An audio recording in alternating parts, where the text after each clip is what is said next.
Chapter 22. Hide and Seek. It had taken much less time than I'd thought. All the terror, the despair, the shattering of my heart. The minutes were ticking by more slowly than usual. Jasper still hadn't come back when I returned to Alice. I was afraid to be in the same room with her, afraid that she would guess, and afraid to hide from her for the same reason. I would have thought I was far beyond the ability to be surprised, my thoughts tortured and unstable. But I was surprised when I saw Alice bent over the desk, gripping the edge with two hands. Oh, a vision, just like I fucking said she might have. Alice? She didn't react when I called her name, but her head was slowly rocking side to side, and I saw her face. Her eyes were blank, dazed. Bro, what are you doing? This is like the perfect time to run away while she's distracted. My thoughts flew to my mother. Was I already too late? I hurried to her side, reaching out automatically to touch her hand. Alice. Jasper's voice whipped, and then he was right behind her, his hands curling over hers, loosening them from their grip on the table. Across the room, the door swung shut with a low click. What is it? He demanded. I don't know about you. You probably hate it. I find it hilarious that I've kept him emotionless this whole time. I think most of the enjoyment for me is how much it's probably annoying you. She turned her face away from me, into his chest. Bella, she said. I'm right here, I replied. Her head twisted around, her eyes locking on mine, their expression still strangely blank. I realized at once that she hadn't been speaking to me. She'd been answering Jasper's question. What did you see? I said, and there was no question in my flat, what did you see? I said, and there was no question in my flat, uncaring voice. Jasper looked at me sharply. I kept my expression vacant and waited. His eyes were confused as they flickered swiftly between Alice's face and mine, feeling the chaos for, I guess, what Alice had seen now. I felt a tranquil atmosphere settle around me. I welcomed it, using it to keep my emotions disciplined, under control. Alice, too, recovered herself. Nothing, really, she answered finally, her voice remarkably calm and convincing. Just the same room as before. She finally looked at me, her expression smooth and withdrawn. Did you want breakfast? No, I'll eat at the airport. I was very calm, too. I went to the bathroom to shower. Almost as if I were borrowing Jasper's strange extra sense, I could feel Alice's wild, though well-concealed, desperation to have me out of the room, to be alone with Jasper, so she could tell him that they were doing something wrong, that they were going to fail. I got ready methodically, concentrating on each little task. I left my hair down, swirling around me, covering my face. The peaceful mood Jasper created worked its way through me and helped me think clearly. Helped me plan. I dug through my bag until I found my sock full of money. I emptied it into my pocket. I was anxious to get to the airport and glad when we left by 7. I sat alone this time in the back of the dark car. Alice leaned against the door, her face toward Jasper, but behind her sunglasses, shooting glances in my direction every few seconds. Alice? Oh, no, she says. I asked indifferently. Alice? I asked indifferently. She was wary. Yeah? How does it work, the things that you see? I stared out the window, and my voice sounded bored. Edward said it wasn't definite. Things change. It was harder than I would have thought to say his name.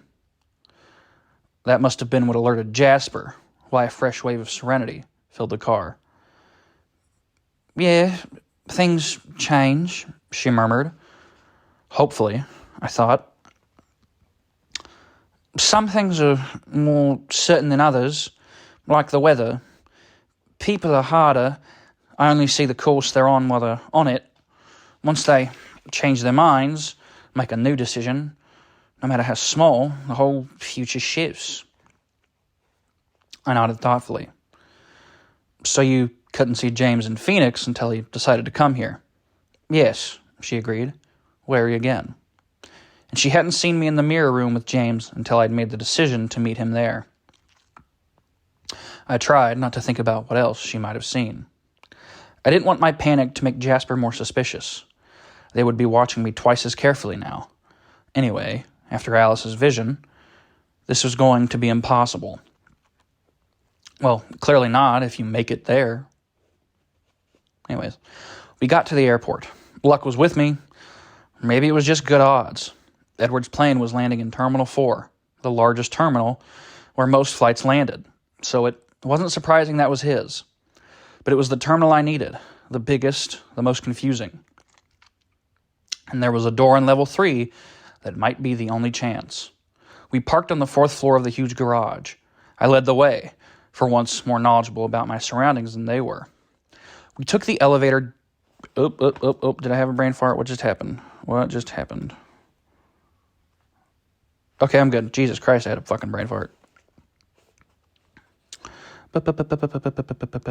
We took the elevator down to level 3, where the passengers unloaded. Alice and Jasper spent a long time looking at the departing flights board.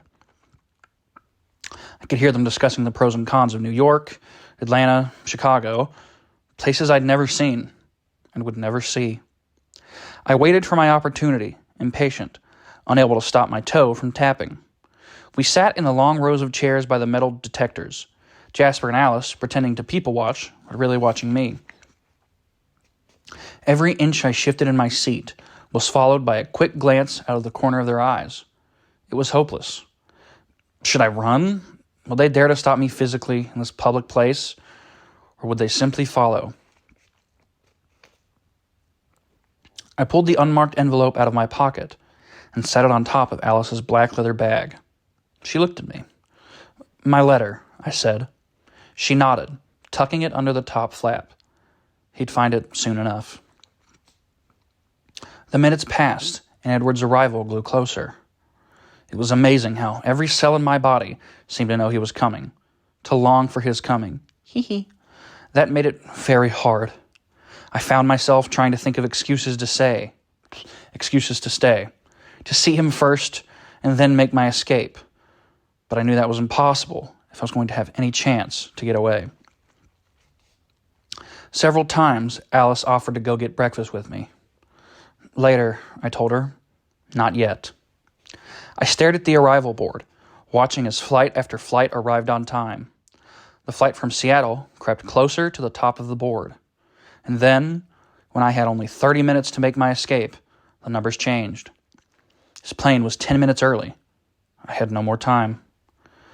"I think I'll eat now," I said quickly. Alice stood. "I'll come with you. Do you mind if Jasper comes instead?" I asked. "I'm feeling a little..." I didn't finish the sentence. My eyes were wild enough to convey what I didn't say. Jasper stood up. Alice's eyes were confused, but, I saw to my relief, not suspicious. She must be attributing the change in her vision to some maneuver of the trackers rather than a betrayal by me. Jasper walked silently beside me, his hand on the small of my back, as if he were guiding me. I pretended a lack of interest in the first few airport cafes, my head scanning for what I really wanted. And there it was, around the corner, out of Alice's sharp sight, the level 3 ladies' room. Do you mind?" I asked Jasper as we passed. "I'll just be a moment." "I'll be right here," he said. As soon as the door shut behind me, I was running. I remember the time I had gotten lost from this bathroom because it had 2 exits. Outside the far door, it was only a short sprint to the elevators, and if Jasper stayed where he said he would, I'd never be in his line of sight. I didn't look behind me as I ran. This was my only chance, and even if he saw me, I had to keep going. People stared, but I ignored them. Around the corner, the elevators were waiting, and I dashed forward, throwing my hands between the closing doors of a full elevator headed down. I squeezed in beside the irritated passengers and checked to make sure that the button for level 1 had been pushed. It was already lit, and the doors closed. As soon as the door opened, I was off again, to the sound of annoyed murmurs behind me. I slowed myself as I passed the security guards by the luggage carousels, only to break into a run again as the exit doors came into view. I had no way of knowing if Jasper was looking for me yet. I would have only seconds if he was following my scent. I jumped out the automatic doors, nearly smacking into the glass when they opened too slowly. Along the crowded curb, there wasn't a cab in sight. I had no time. Alice and Jasper were either about to realize I was gone, or they already had. They would find me in a heartbeat. A shuttle to the Hyatt was just closing its doors a few feet behind me. "Wait!" I called, running, waving at the driver. "This is the shuttle for the Hyatt," the driver said in confusion as he opened the doors. "Yeah," I said. "That's where I'm going." I hurried up the steps. He looked askance at my luggageless state, but then shrugged, not caring enough to ask. Most of the seats were empty. I sat as far from the other travelers as possible and watched out the window at first. I watched out the window as first the sidewalk and then the airport drifted away. I couldn't help imagining Edward, where he would stand at the edge of the road when he found the end of my trail. I couldn't cry yet, I told myself. I still had a long way to go. Fuck off, fly. Fuck off. Bitch, I'm gonna fucking kill a fly. My luck held. In front of the Hyatt, a tired-looking couple was getting their last suitcase out of the trunk of a cab. I jumped out of the shuttle and ran to the cab, sliding into the seat behind the driver. The tired couple and the shuttle driver stared at me. I told the surprised cabbie my mother's address. I need to get there as soon as possible. "That's in Scottsdale," he complained. I threw 420s over the seat. "Will that be enough?" "Sure, kid, no problem." I sat back against the seat, folding my arms across my lap. The familiar city began to rush around me, but I didn't look out the windows. I exerted myself to maintain control. I was determined not to lose myself at this point. Now that my plan was successfully completed, there was no point in indulging in more terror, more anxiety. My path was set. I just had to follow it now. So instead of panicking, I closed my eyes and spent the 20-minute drive with Edward. I imagined that I had stayed at the airport to meet Edward. I visualized how I'd stand on my toes the sooner to see his face, how quickly, how gracefully he would move through the crowds of people separating us. And then I would run to close those last few feet between us, reckless as always, and I'd be in his marble arms, finally safe. I wondered where we would have gone. North somewhere, so we could be outside in the day. Maybe somewhere very remote, so we could lay in the sun together again. I imagined him by the shore, his skin sparkling like the sea. It wouldn't matter how long we had to hide. To be trapped in a hotel room with him would be a kind of heaven. So many questions I still had for him. I could talk to him forever, never sleeping, never leaving his side. I could see his face so clearly now, almost hear his voice. And despite all the horror and hopelessness, I was fleetingly happy. So involved was I in my escapist daydreams, I lost track of the seconds racing by. "Hey, what was the number?" The cabbie's question punctured my fantasy, letting all the colors run out of my lovely delusion. Fear, bleak and hard, was waiting to fill the empty space they left behind. The cabbie looked at me, nervous that I was having an episode or something. "There we are, then." He was anxious to get me out of his car, probably hoping I wouldn't ask for change. "Thank you," I whispered. There was no need to be afraid, I reminded myself. The house was empty. I had to hurry. My mom was waiting for me, frightened, depending on me. I ran to the door, reaching up automatically to grab the key under the eave. I unlocked the door. It was dark inside, empty, normal. I ran to the phone, turning on the kitchen light on my way. Excuse me. There, on the whiteboard, was a 10-digit number written in a small, neat hand. My fingers stumbled over the keypad, making mistakes. I had to hang up and start again. I concentrated only on the buttons this time, carefully pressing each one in turn. I was successful. I held the phone to my ear with a shaking hand. It rang only once. "Hello, Bella," that easy voice answered. "That was very quick. I'm impressed. Is my mom all right?" "Oh, she's perfectly fine. Don't worry, Bella. I've no quarrel with her. Unless you didn't come alone, of course." Light. Amused. "I'm alone. I'd never been more alone in my entire life." "Very good. Now, do you know the ballet studio just around the corner from your home?" "Yes, I know how to get there." "Well then, I'll see you very soon." I hung up. I ran from the room, through the door, out into the baking heat. There was no time to look back at my house, and I didn't want to see it as it was now, empty. A symbol of fear instead of sanctuary. The last person to walk through those familiar rooms was my enemy.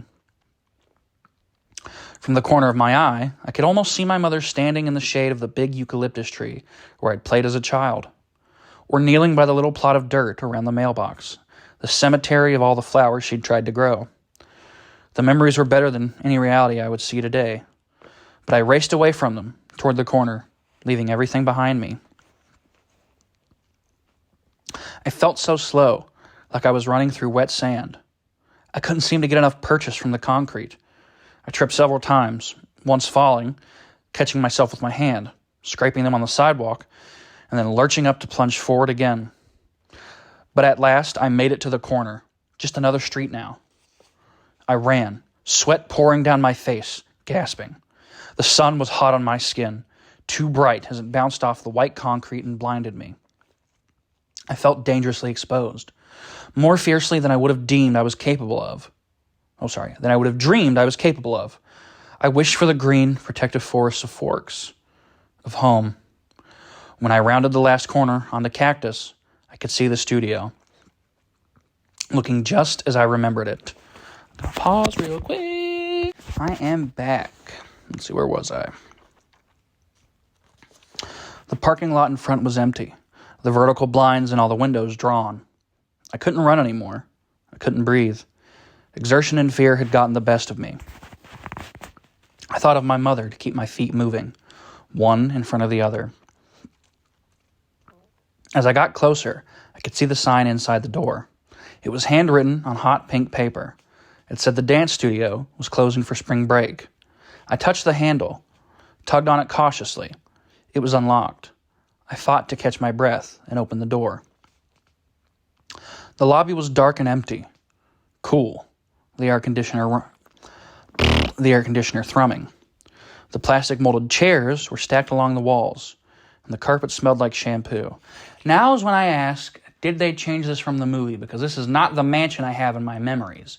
But I legitimately, even though I've complained about Twilight, that's just mostly to rib with you because I barely remember it. Because I don't think I've watched any of the movies other than, I don't think I've seen the first one since I saw it on theaters when it first came out. And I think because, like, for your birthday or something, I went and saw Breaking Dawn Part 2, but I really couldn't tell you anything about that one either. Movie-wise. So, did they change it for the book? Text me about that. You don't have to be coy about it. Just text me whether or not they changed that for the movie. I mean,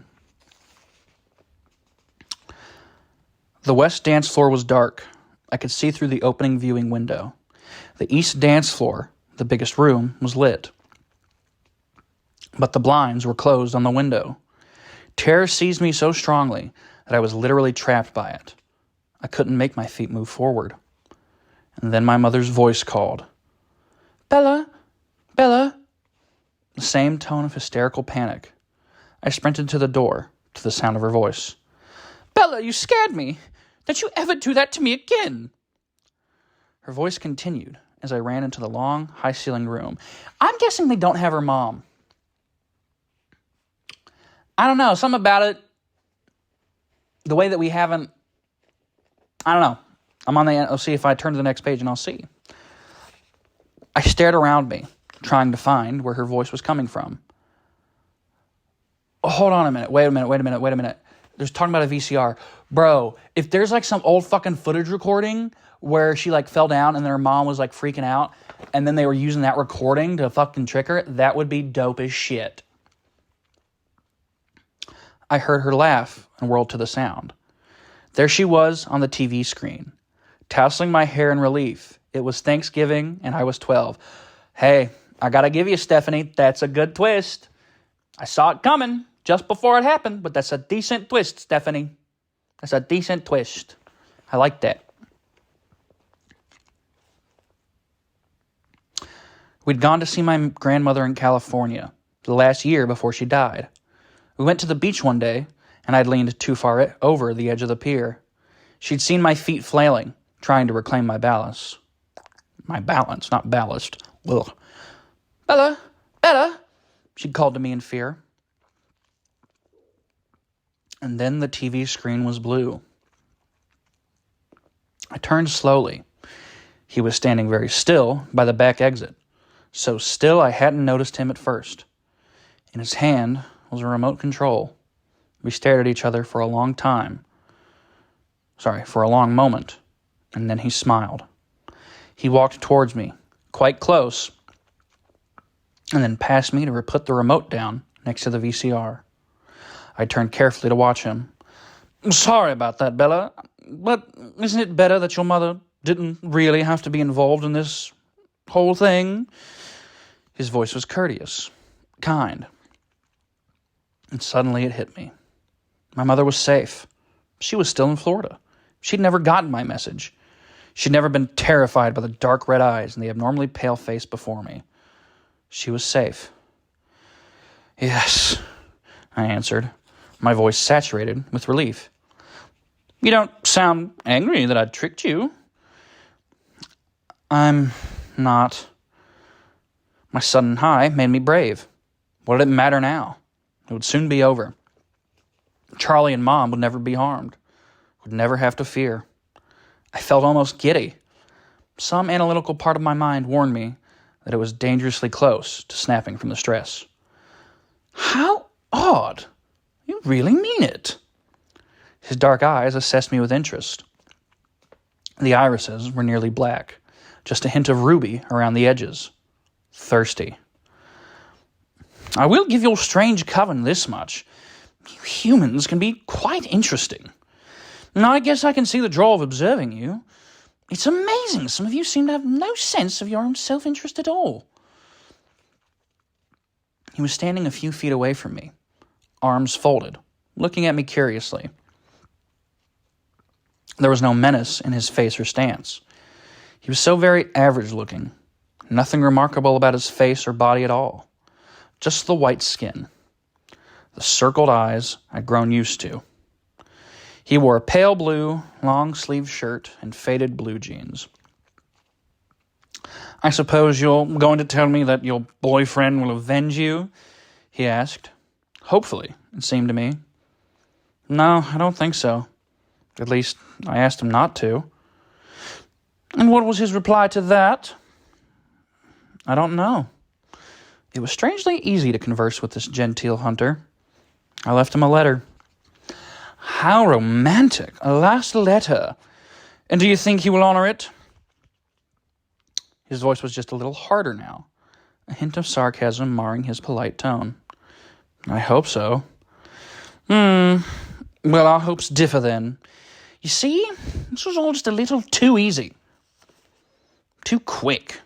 To be quite honest, I'm disappointed. I expected a much greater challenge. And after all, I only needed a little luck. I waited in silence.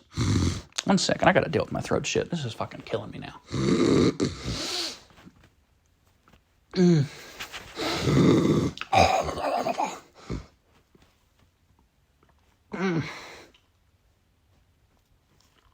Oh, that helped a little bit, but not really. When Victoria couldn't get to your father, I had her find out more about you. There was no sense in running all over the planet chasing you down when I could comfortably wait for you in a place of my choosing. So after I talked to Victoria, I'm going away from British now. So after I talked to... No, that's not good enough. So after I talked to Victoria, I decided to come to Phoenix to pay your mother a visit. I'd heard you say you were going home. At first, I never dreamed you'd meant it. But then I wondered. Humans can be very predictable. They like to be somewhere familiar, somewhere safe. And wouldn't it be the perfect ploy to go to the last place you should be when you're hiding? The place that you said you'd be. But of course I wasn't sure. It was just a hunch. I usually get a feeling about the prey that I'm hunting. A sixth sense, if you will. I listened to your message when I got to your mother's house, but of course I couldn't be sure where you'd called from. It was very useful to have your number, but you could have been in Antarctica for all I knew, and the game wouldn't work unless you were close by. Then your boyfriend got on a plane to Phoenix. Victoria was monitoring them for me, naturally. In a game with this many players, I couldn't be working alone, and so they told me what I'd hoped, that you were here after all. I was prepared. I'd already been through your charming home movies, and then it was simply a matter of the bluff. Very easy, you know. Not really up to my standards. So, you see, I'm hoping you're wrong about your boyfriend. Edward, isn't it? I didn't answer. The bravado was wearing off. I sensed that he was coming to the end of his gloat. It wasn't meant for me anyways. There was no glory in beating me, a weak human. Would you mind very much if I left a little letter of my own for your Edward? He took a step back and touched a palm-sized digital video camera balanced carefully on top of the stereo. A small red light indicated that it was already running. He adjusted it a few times, widened the frame. I stared at him in horror. I'm sorry, but I just don't think he'll be able to resist hunting me after he watches this. And I wouldn't want him to miss anything. It was all for him, of course. You're simply a human, who unfortunately was in the wrong place at the wrong time, and indisputably running with the wrong crowd, I might add. He stepped toward me, smiling. Before we begin, I felt a curl of nausea in the pit of my stomach as he spoke. This was something I had not anticipated. I would just like to rub it in, just a little bit. The answer was there all along, and I was so afraid Edward would see that and ruin my fun. It happened once, ages ago, the one and only time my prey escaped me. You see, the vampire who was so stupidly fond of this little victim made the choice that your Edward was too weak to make. When the old one knew I was after his little friend, he stole it from the asylum where he worked. Never will I understand the obsession some vampires seem to form with you humans. And as soon as he freed her, he made her safe. She didn't even seem to notice the pain, poor little creature. She'd been stuck in that black hole of a cell for so long. 100 years earlier, she would have been burned at the stake for her visions. I didn't say it out loud, but I was like, okay, he's definitely talking about Alice, because otherwise it's useless to bring this shit up. In the 1920s, it was the asylum and the shock treatments. When she opened her eyes, strong with fresh youth, it was like she'd never seen the sun before.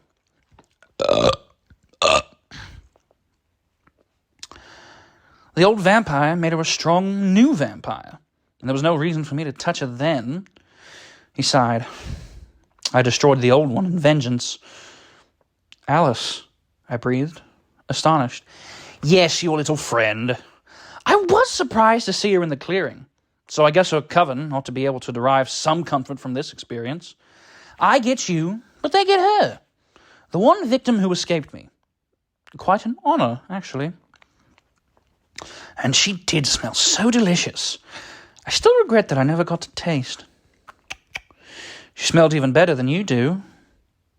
Sorry, I don't mean to be offensive. You have a very nice smell. Floral, somehow. He took another step toward me, till he was just inches away. He lifted a lock of my hair and sniffed at it delicately. Then he gently patted the strand back into place, and I felt his cool fingertips against my throat. He reached up to stroke my chest once quickly with his thumb, his face curious. I wanted so badly to run, but I was frozen. I couldn't even flinch away. No, he murmured to himself as he dropped his hand. I don't understand, he sighed. Well, I suppose we should get on with it. And then I can call your friends and tell them where to find you. And my little message. I was definitely sick now. There was pain coming. I could see it in his eyes. It wouldn't be enough for him to win, to feed and go. There would be no quick end like I'd been counting on. My knees began to shake, and I was afraid I was going to fall.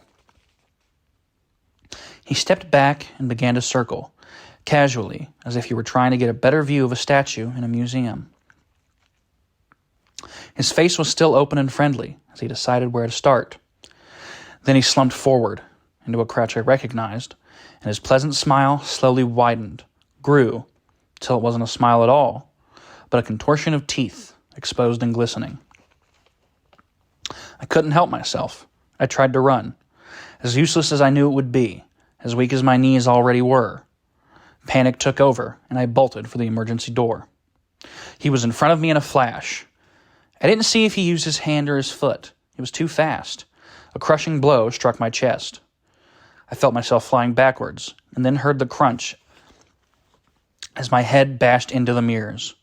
The glass buckled, some of the pieces scattering and splintering on the floor beside me. I was too stunned to feel any pain. I couldn't breathe yet. He walked toward me slowly.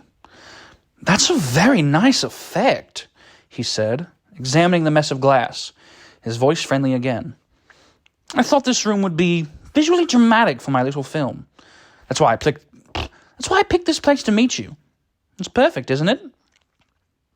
I ignored him, scrambling on my hands and knees, crawling toward the other door. He was over me at once, his foot stepping down hard on my leg. I heard the sickening snap before I felt it, but then I did feel it, and I couldn't hold back my scream of agony. I'm going to redo that real quick. He was over me at once, his foot stepping down hard on my leg. I heard the sickening snap before I felt it, but then I did feel it. I'm going to redo that, sorry. He was over me at once, his foot stepping down hard on my leg. I heard the sickening snap before I felt it, but then I did feel it, and I couldn't hold back my scream of agony. I have no idea how that sounds yet. I haven't actually gotten to I can't listen to it till I'm finished recording, but I hope that came through well with that goofy yell. I couldn't resist. I twisted up to reach for my leg, and he was standing over me, smiling. Would you like to rethink your last request? He asked, pleasantly. His toe nudged my broken leg, and I heard a piercing scream. With a shock, I realized it was mine. Wouldn't you rather have Edward try to find me? He prompted. No, I croaked. No. Edward, don't.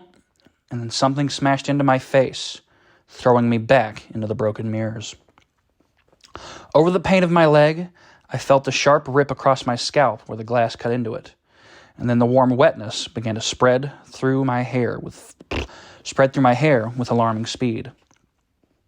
I could feel it soaking the shoulder of my shirt, hear it dripping on the wood below. The smell of it twisted my stomach. Through the nausea and dizziness, I saw something that gave me a sudden, final shred of hope. His eyes, merely intent before, now burned with an uncontrollable need.